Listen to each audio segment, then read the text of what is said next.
నమస్తే, నేను మీ Pravallika. Welcome to Kiran TV. ప్రస్తుతం మనతో పాటు భారతీయ వేదిక్ సైంటిస్ట్ బ్రహ్మశ్రీ ఈశ్వర గారి సుకేష్ శర్మ గారు మనతో పాటు ఉన్నారు. నమస్కారం గురుగారు. నమస్కారం అండి. గురుగారు, నాకు ఒక చిన్న డౌట్ ఏంటి అని అంటే, ఏదైనా ఇష్యూ ఉంది మన ఇంట్లో, లేదు ఏదైనా జరగాలి అని అనుకుంటే మన పూజారి పండితుల దగ్గరికి ఎవరికైనా వెళ్తే యంత్రాలు ఇస్తూ ఉంటారు. అయితే కొంతమంది ఏంటంటే నమ్మకంతో తీసుకొని వచ్చి ఆ యంత్రాలు పెట్టేస్తారు. కొంతమంది ఏంటి అని అంటే యంత్రాలు ఇవన్నీ పనిచేయవు అనేసి కూడా అంటుంటారు. అసలు అంటే ఇంకొంతమంది ఎంతో బాగా అంటే భక్తితో తెచ్చుకుంటారు. తెచ్చుకున్న తర్వాత మాకేమీ రిజల్ట్ రావట్లేదు, అసలు ఇవి పనిచేయవు అన్న భావనలోకి వెళ్ళిపోతూ ఉంటారు. అసలు నిజంగా ఈ యంత్రాలు అనేవి పనిచేస్తాయా అంటే పనిచేయవా ఏంటి, దాని గురించి వివరించారా? మీరు అడిగిన ప్రశ్నల్లో రెండు కరెక్టే. యంత్రాలు పనిచేస్తాయి, పనిచేయవు. అదెలా రెండు ఎందుకంటే జరుగుతాయా? యంత్రం మీన్స్ ఇంగ్లీష్లో చెప్పుకోవాలంటే మిషన్. మెషిన్. ఆ మిషన్ కావాల్సినటువంటిది ఏంటిది? ఎనర్జీ. ఓకే. ఇక్కడ ఏదైనా ఒక యంత్రం, ఎగ్జాంపుల్ మీరు ఒక ఫ్యాన్ తీసుకుంటే ఫ్యాన్ లోపల ఉండేటటువంటి కాపర్ వైండింగ్ ఉంటుంది, అవును. రాగి తీగ లోపల, దానివల్లనే పవర్ సప్లై అవుతుంది, దానివల్లనే ఫ్యాన్ తిరుగుతుంది, దానివల్ల గాలి వస్తుంది. అవును. ఫైనల్ అవుట్పుట్ ఏంటిది? మనకు కావాల్సింది గాలి రావడం కొరకు ఈ యంత్రం ఫ్యాన్ని మనం వాడుతున్నాం. కానీ ఫ్యాన్కి గాలి రప్పించే శక్తి ఇచ్చేటటువంటిది కాపర్ వైండింగ్, అవునా? అలానే మన అందరి ఇండ్లలో బ్రాహ్మణులు కానీ మిగతా వాళ్ళు కానీ ఇచ్చేటటువంటిది రాగి యంత్రాలు, అవునా? అవును. బంగారము, రాగి, వెండి, ఇలా లోహాలతో కూడినటువంటి యంత్రాలు ఇస్తారు. మరి ఈ యంత్రాలకు సప్లై ఎలా జరుగుతుంది? దీనికంటే కరెంట్ ఉంటుంది గురుగారు, మరి దీనికి ఎలా సప్లై జరుగుతుంది అంటే ఈ యంత్రాలు ఎలా శక్తిని పొందుతాయి?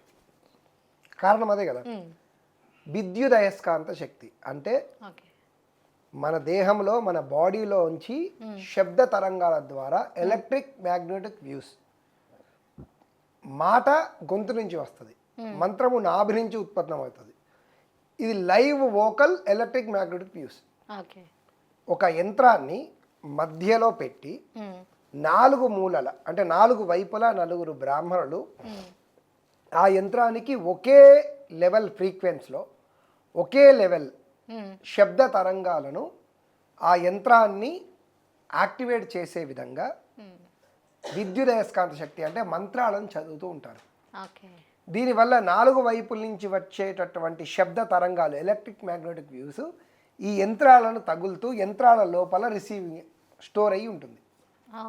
నెంబర్ 1, అవి రిసీవ్ చేసుకోవడానికి కావలసినటువంటి బీజ రూపములు ఆల్రెడీ గీసి పెడతారు కాపర్ మీద. ఆ యంత్రం మీద ఇట్లా మంత్రములు యంత్రములు రాస్తారు తెలుసా, అది రిసీవ్ చేసుకుంటూ ఉంటుంది. ఇక ఇది ఎలక్ట్రిక్ మ్యాగ్నెటిక్ వ్యూస్, విద్యుదయస్కాంత శక్తి లోపలికి గ్రహించబడుతుంది. దీనికి యంత్రాలకు తాడనం అంటే తగిలే విధంగా ఉంటేనే అది ఎప్పటికప్పుడు ఎనర్జీ అవుతుంటుంది. ఎలా? ఫ్యాన్ తిరుగుతూ ఉంటే లోపల గ్రీజ్ రాస్తారు, లేకపోతే తిరిగేది గ్రీజ్ లేకపోవడం వల్ల ఏమవుతుంది? అది అలా ఆగిపోతుంది, లేదా కిరి కిరి కిరి కిరి అని ఒక రకమైన శబ్దం వస్తుంది. దానికి మళ్ళీ కొబ్బరి నూనెలో అవో రాస్తారు కదా. అలానే ఈ యంత్రాలకు మనము పంచామృతాలు, శుద్ధమైనటువంటి గంగా జలంతో అభిషేకం చేస్తాం. అలా చేయడం వల్ల కైనటిక్ ఎనర్జీగా మారుతుంది. ఈ కైనటిక్ ఎనర్జీకి ధూపము మరియు మంగళహారతి దీపం చూపిస్తాం. అప్పుడు ఈ యంత్రము పొటెన్షియల్ ఎనర్జీగా మారుతుంది. ఈ పొటెన్షియల్ ఎనర్జీకి పూజతో అర్చన చేసి ఏ వ్యక్తికైతే ఇవ్వాలనుకుంటున్నామో ఆ వ్యక్తికి సంబంధించినటువంటి పేరు గోత్రనామాలతో ఆత్మశక్తితోని ఈ యంత్రాన్ని మంత్రముల ద్వారా కొన్ని ప్రత్యేకమైనటువంటి ముద్రల ద్వారా ఈ యంత్రాన్ని పాజిటివ్ ఎనర్జీగా కన్వర్ట్ చేస్తారు వాళ్ళు. కన్వర్ట్ అయ్యి కంప్లీట్ యంత్రము పాజిటివ్ ఎనర్జీతో ఫిల్ అయ్యి ఉంటుంది. ఈ యంత్రాన్ని తీసుకెళ్ళి ఇంట్లో పూజా మందిరంలో కానీ, గోడలకు కానీ, లేదా వ్యాపార స్థలాల్లో కానీ ఎక్కడైనా ఈ యంత్రాన్ని పెట్టుకొని ప్రతినిత్యం పూజిస్తూ ఉంటే ఈ యంత్రము నెగటివ్ ఎనర్జీని పాజిటివ్ ఎనర్జీగా మారుస్తూ ఆ అట్మాస్ఫియర్ మొత్తానికి ఎనర్జీని పుల్ చేస్తూ ఉంటుంది. ఓకే. అయితే ఇది ప్రతి నెల ఈ పూజ చేసుకుంటూ ఉండాలి. ఎందుకు అంటే ఒక యంత్రం యొక్క శక్తి నెల రోజుల మట్టుకు మాత్రమే ఉంటుంది. ఆ నెల తర్వాత దాని ఎనర్జీ కోల్పోతుంది. ఓకే. ఏదైనా కానీ ఒక రిమోట్ ఒక సెల్లులో ఫుల్ బ్యాటరీ ఉంటుంది, అది మనం వాడుతూ ఉన్నాం. ఆ ఎనర్జీ ఛార్జింగ్ అయిపోయినాక ఆ ప్లేస్లో కొత్త యంత్రాన్ని పెడతాం. లేదా ఇప్పుడు మన మొబైల్లోనే 100% ఛార్జింగ్ ఉంది, మొబైల్ వాడుతూ ఉన్నాం, బ్యాటరీ అయిపోతుంది, ఛార్జింగ్ అయిపోతే ఏం చేస్తారు, మళ్ళీ రీఫిల్ చేస్తారా, రీఛార్జ్ చేసుకుంటావు కదా. అలానే యంత్రాన్ని కూడా రీఛార్జ్ చేయాలి. అంటే ప్రతి అమావాస్యకు కానీ, ప్రతి పౌర్ణమికి కానీ, ప్రతి ఏకాదశికి కానీ, లేదా ఆ యంత్రానికి సంబంధించి ఏదైతే ముహూర్తము, ఏదైతే నక్షత్రము, ఏ రోజైతే ఉంటుందో కరెక్ట్గా ఆ ఫ్రీక్వెన్సీ డే రోజున తిరిగి మళ్ళీ పునఃప్రతిష్ఠ, మళ్ళీ యంత్ర ప్రతిష్ఠ కానీ, మళ్ళీ దానికి శక్తిని దాంట్లో నిక్షిప్తం చేసే విధంగా పూజా కార్యక్రమాలు జరిపిస్తూ ఉండాలి. అప్పుడు మాత్రమే ఆ యంత్రం అనుకున్నటువంటి ఫలితాన్ని ఇవ్వగలుగుతుంది. కానీ మనము ఈ యంత్రం ఈ ఫలితం వస్తుందని డైరెక్ట్ పూజా స్టోర్కి వెళ్ళి కొంతమంది తీసుకొని వచ్చి గోడకు తగిలేస్తారు. అన్యూజ్ అంటే అక్కడ దానికి ఎనర్జీ లేదు, ఎక్కడ ఉంటుంది, ఓకే, ఇవ్వలేదు, లేనట్టే కదా. దానికి జరగాల్సిన విధి విధానంతో ఉంటేనే ఇస్తుంది, లేకపోతే లేదు. ఎందుకు అంటే షాప్లో దొరికే ప్రతి వస్తువుకి ఆల్రెడీ రీఛార్జ్ చేసి పెడతారు. ఫోన్లకు కావచ్చు, బ్యాటరీస్కి కావచ్చు, దాంట్లో ఎనర్జీ ఫిల్ చేసి ఇస్తారు. కానీ యంత్రాలకు అలా కాదు కదా. కేవలం తీసుకుంటారు, కట్ చేస్తారు, గీస్తారు. యంత్రం రూపంగా యంత్ర రూపం ఉంటుంది కానీ దాంట్లో శక్తి ఉండదు. దాన్ని తీసుకొచ్చి పెడతారు, అది ఎనర్జీ ఇవ్వదు. నీకు యంత్రము నిజంగా రిజల్ట్ ఇవ్వాలి అని అంటే ఈ విధానం చేస్తేనే అది రిజల్ట్ ఓరియంటెడ్ అవుతుంది, లేకపోతే కాదు.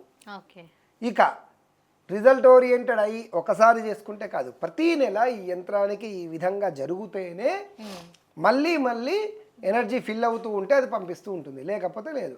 అందుకే దేవాలయాల్లో ఉత్సవ విగ్రహాల కింద లేదా గర్భాలయంలో విగ్రహాల కింద యంత్రం ఉంటుంది కాబట్టి ప్రతినిత్యం పూజలు చేస్తారు. ఎందుకు, అందరికీ సప్లై చేయాలి బాధ్యత ఉంటుంది. ప్రతినిత్యం పూజలు చేస్తుంటారు, ఆ పూజలే అందరికీ ఎనర్జీ సప్లై చేస్తుంటారు. అలానే మనం షాపులలో కానీ ఇండ్లలో కానీ యంత్రాలు పెట్టుకుంటే ఖచ్చితంగా రిజల్ట్ ఇస్తుంది ఈ విధానంగా చేస్తే, లేకపోతే రిజల్ట్ ఇవ్వదు. మీరు అడిగిన ప్రశ్నలు రెండింటికి సమాధానం ఇదే. ఇది అంటే అంతా భక్తుల చేతిలోనే ఉంది, పెట్టుకునే వాళ్ళ చేతిలో. ఏదైనా కానీ యంత్రం కావచ్చు, తాయెత్తు కావచ్చు, అసలు ఏదైనా దారం కావచ్చు, కంకణం కావచ్చు, ఒకటి కట్టుకునే ముందు దాని గురించి పరిపూర్ణమైన అవగాహన తెలుసుకోండి. ఒక యంత్రం మా ఇంట్లో పెట్టుకుంటున్నాము అని అంటే ఆ యంత్రానికి ఉన్న నియమ నిబంధనలు ఏంటి, ఈ యంత్రాన్ని ఎలా యాక్టివేట్ చేస్తారు, ఈ యంత్రం ఎలా పనిచేస్తుంది, ఈ యంత్రానికి ప్రతినిత్యం ఎలా పూజ చేయాలి అనే విధానాలన్నీ తెలుసుకొని చేసుకోవాలి. ఏదో తెచ్చారు ఇచ్చారు గోడకు వేసుకున్నాము అదే ఇస్తేస్తుంది ఎనర్జీ అంటే కాదు, అయిపోతుంది ఒక నెల తర్వాత అవుట్.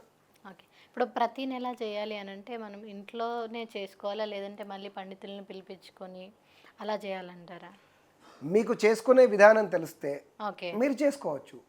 మీకు ఆ విధానం తెలియకపోతే పండితులే కావాలి కదా.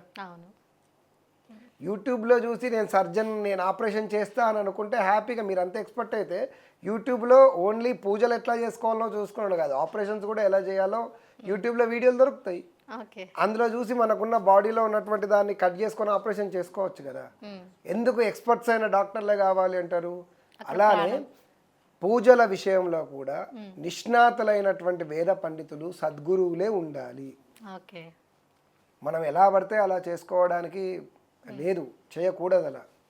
కానీ ఇప్పుడు యూట్యూబ్లో ప్రతిదీ దొరుకుతుంది కదా, ఏ పూజ కావాలన్నా దొరుకుతుంది, ఏది కావాలన్నా చేసుకుంటున్నారు. దాన్ని నేను ఆన్సర్ ఇచ్చింది అదే అమ్మా, అందుకే మీరు అడిగిన ప్రశ్నకే ఇదే ఆన్సర్. ఓకే. సో మనం ఒక కారు కొన్నప్పుడు మెయింటెనెన్స్ ఎంత అవసరమో, సర్వీసింగ్ ఎంత అవసరమో, ఒక యంత్రాన్ని మనం తెచ్చి పెట్టుకున్న తర్వాత దాన్ని కూడా మనం అంతే జాగ్రత్తగా మెయింటైన్ చేయాలి. దాని పేరే యంత్రం కదమ్మా. కార్ అయినా యంత్రమే, ఫ్యాన్ అయినా యంత్రమే, ఇదైనా యంత్రమే. వాడే విధానాన్ని బట్టి, వాడుకునే దాన్ని బట్టి ఉంటుంది. ఒక్కొక్క యంత్రం ఒక్కొక్క ఫలితం ఇస్తుంది. ఫ్యాన్ గాలిని ఇస్తుంది, కారు మనకు డ్రైవ్ని ఇస్తుంది, యంత్రం పాజిటివ్ ఎనర్జీని ఇస్తుంది, అంటే ప్రశాంతతని ఇస్తుంది. ఓకే, మాకున్న సందేహాన్ని చాలా చక్కగా తెలియజేశారు. ధన్యవాదాలు గురుగారు. నమస్కారం. ఓకే, సో ఎలాంటి సమస్యలతో ఆయన గురువుగారిని కలవాలి అని అనుకుంటే స్క్రీన్ పైన ఉన్న నంబర్స్కి కాంటాక్ట్ అవ్వండి. అండ్ ఈ వీడియో మీకు ఎలా అనిపించింది అనేది కామెంట్ ద్వారా తెలియజేయండి. మరిన్ని ఇలాంటి వీడియోస్ కోసం కిరణ్ టీవీ భక్తి ఛానల్ని సబ్స్క్రైబ్ చేసుకోండి. Thank you.